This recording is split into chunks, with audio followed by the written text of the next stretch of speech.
Hackers hit a New Hampshire company and shut down some major websites today. The company, Din DNS, is headquartered in Manchester. It links people to sites like Twitter, Amazon, Netflix, and Visa, big sites. The hack this morning overwhelmed their systems, and the disruptions lasted for hours. Fortunately, experts say the hack did not target passwords. DNS says things have returned to normal. Investigators right now are looking into the attack. Assalamualaikum warahmatullahi wabarakatuh. Saya Safira Putri Aprilianti. Di sini saya ingin menjelaskan satu contoh kasus hacking, yaitu serangan DDoS dan pada tahun 2016.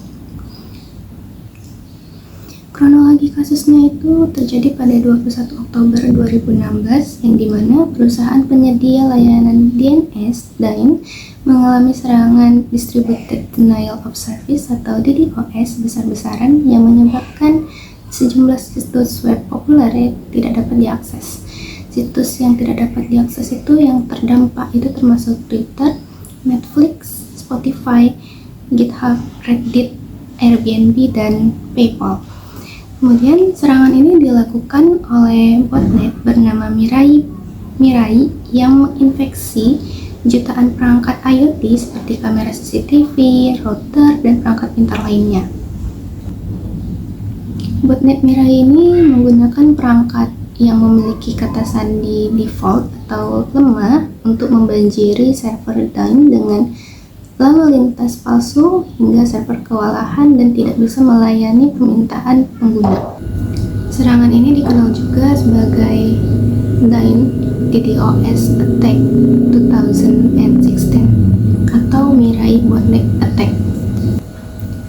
Metode utama yang digunakan dalam penyerangan ini itu ada DDoS, yaitu serangan yang membanjiri server dengan lalu lintas berlebih dari berbagai sumber yang diakses. Kemudian ada botnet Mirai, yaitu peretas Mirai untuk menginfeksi perangkat IoT yang memiliki kelemahan keamanan yang lemah, mengubahnya menjadi zombie yang dikendalikan untuk melancarkan serangan. Dan yang ketiga itu ada exploiting default credential, yaitu Mirai yang mengeksploitasi perangkat yang masih menggunakan kata sandi default atau yang mudah ditebak. Setelah serangan ini terjadi, beberapa langkah itu diambil untuk meningkatkan keamanan dan mencegah serangan serupa di masa depan. Yaitu ada beberapa. Yang pertama, mengamankan perangkat IoT dengan mengganti kata sandi default pada perangkat pintar agar tidak mudah diretas. Kemudian menonaktifkan fitur akses jarak jauh pada perangkat IoT jika tidak diperlukan.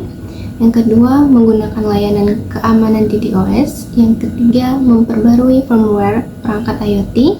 Yang keempat, meningkatkan infrastruktur DNS, yaitu Dyn dan penyedia layanan DNS lainnya mengimplementasikan teknologi Anycast. Teknologi Anycast itu merupakan metode perutean jaringan yang menggunakan alamat IP yang sama untuk beberapa titik terakhir.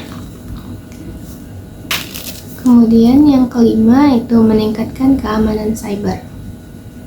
Serangan DDoS terhadap Dyn pada tahun 2016 yang lalu menyoroti pentingnya penguatan keamanan perangkat lunak, pembaruan sistem secara rutin dan berkala, dan penerapan mitigasi DDoS untuk melindungi layanan online dari ancaman serangan di masa depan.